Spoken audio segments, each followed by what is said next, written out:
Awesome. Right. We're good to go, Grace. Cool. Cool. Right. Yeah. Excellent stuff. Cool. So good evening, everybody. Hope you're all good.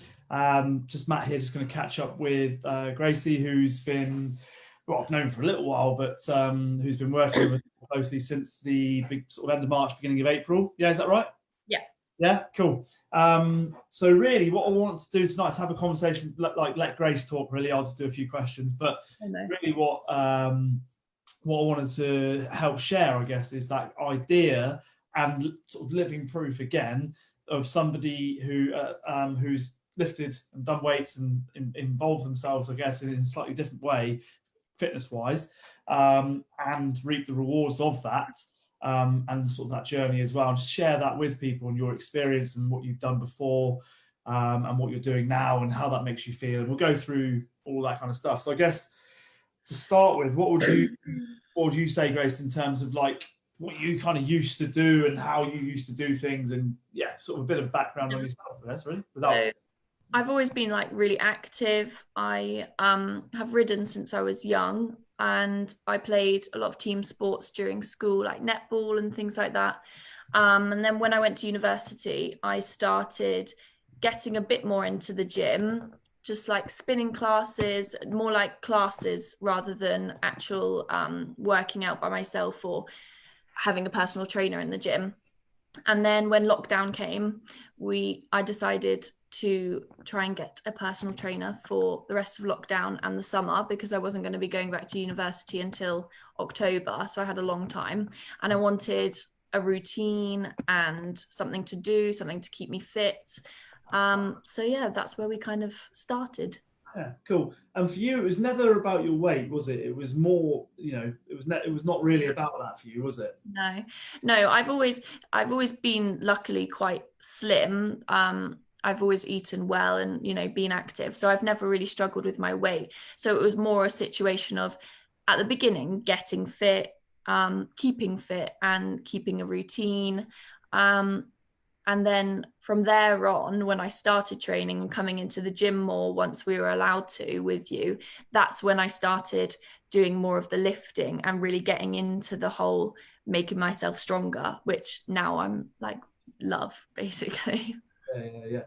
So what was it that you like, because obviously you could have quite easily, like you said, done some stuff from home by yourself. What was it you were kind of worried about, or what? Yeah. Not worried, but like what? Yeah. Why did you not just do that? Well, I kind of saw everyone doing all the Chloe Ting, shreddy kind of YouTube things, but that was a lot of people I was seeing who were going from doing absolutely nothing because they'd been either at university or they'd been working, and then they were going into these workouts every day, doing an hour of a YouTube video, and it just seemed really intense, and I just didn't think it was going to be sustainable doing it in that way.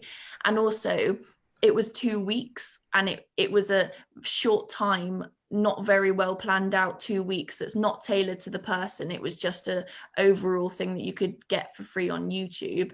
So I wanted it to be a longer period of exercise that I started like working on.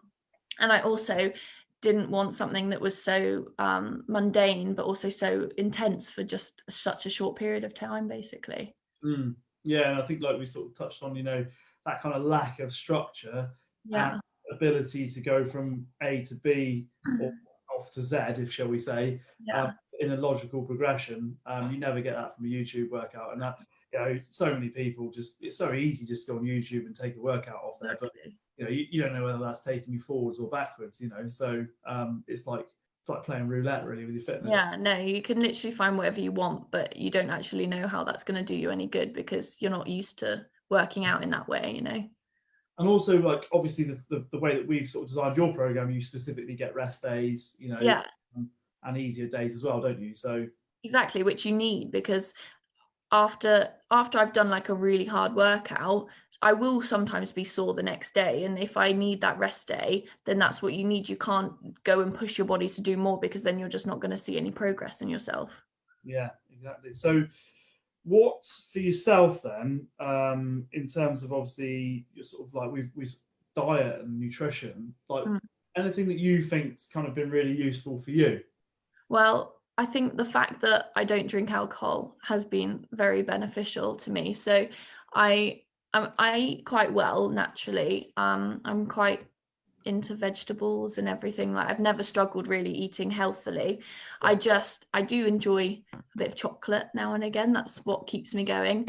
But I don't drink alcohol, and I never have. And I think that has made a massive difference, because that extra bit of calories that I've been able to keep out of my diet has just allowed me to progress that bit faster, I think, than other people that maybe aren't, completely cutting down the calories because they're still having the liquid calories from alcohol or whatever like that.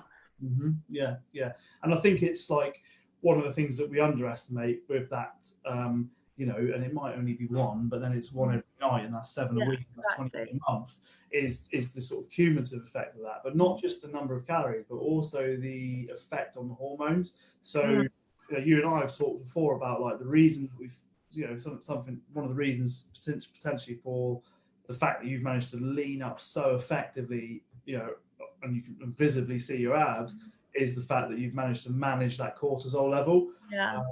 And obviously the relationship between cortisol and insulin. So I think that's something that, is really beneficial. And exactly. Apart from the bit of chocolate, I don't really put any toxins into my body. So I'm quite naturally healthy. So I think that's why I was able to see, a part of the reason why I was able to see the results from what the workouts I was doing so quickly. Yeah, and then they were quick, but also let's not discount the fact that you have actually been working hard at this for 8 or 9 months. Yes, you did get results quite quickly, and we saw that in those first few months, in the sort of pictures and stuff like that. But actually, if you look at the picture from November versus March, you can see a difference massively. So yes, like you say, quick results, but also ones that you're also continuing to develop even now. So it's great. And they are hard. The workouts are hard, but they're good. Yeah. So in terms of goals, now we've already mentioned that perhaps it wasn't really about losing weight for you, but more about exploring and developing. Tell me how your goals have kind of evolved during this journey. Yeah. So at the beginning, I don't really think I had much of a goal for myself. I kind of just wanted to get a bit fitter, maybe get a little bit leaner, and just keep myself healthy throughout lockdown.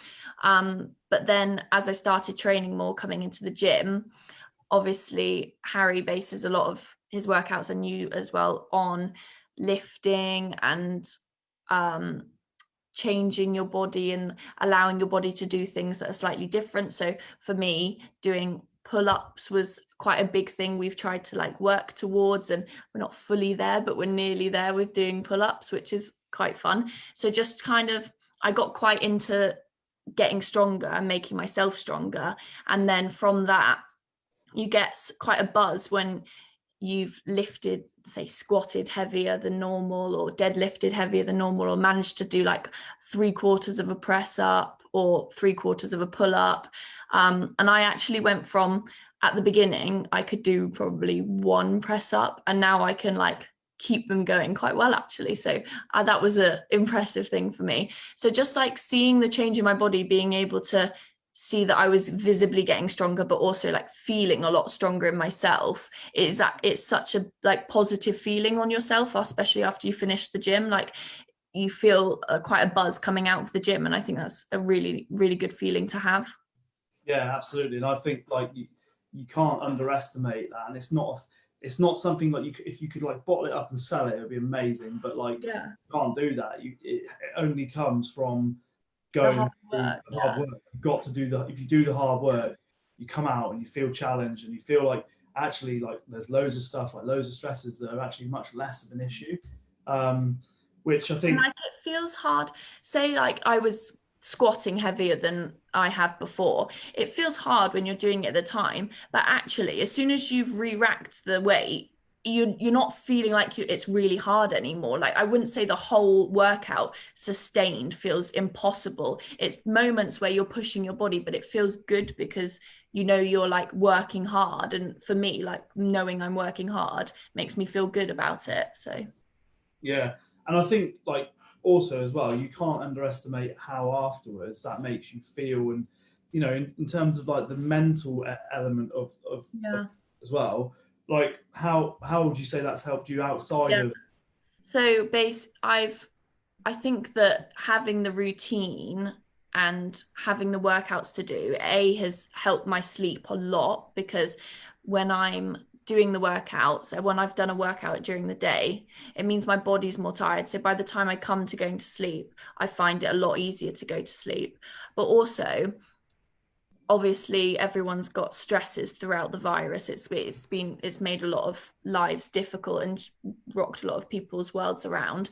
So when I've been struggling a bit, if I've had a stressful time at university or something, going to the gym and doing that hour where I'm focused on my workout, focused on what I'm doing, I'm not thinking about everything else. It just gives me that hour to like recenter and rethink, and then you come out. And I often find, like, I'll go to the gym if I've been doing an assignment for a couple of hours on the morning and I'm just staring at my laptop. I'll go to the gym because I know I'm not going to get any more done because I'm just staring at the laptop. So then I'll go to the gym, do my workout, come back, and then you're more productive afterwards because your brain's had that like endorphins, you know, you're off and you feel productive again. So then I often find I'll get more done in that hour afterwards than I would have done if I sat there for 4 hours, you know. So yeah, absolutely. Yeah, no, that's good. So what would you say, like, because obviously, you know, the journey that you've been through, you know, I think you said like you would have possibly been a little bit wary about, you know, taking on the strength element of the sort of program that we're doing, or you're doing with Harry and I. I mean, I've been guilty of probably a couple of years ago saying, oh, I don't want to lift weights. I'll do cardio and some light weights, but I don't really want to start lifting because I don't want to get bulky. But it's such like, I don't know why everyone thinks that. I don't know why women think that about their bodies, because it doesn't. All it's done for me, the change I've seen in like starting to lift, is just that I've completely got leaner. That's the only thing I've seen.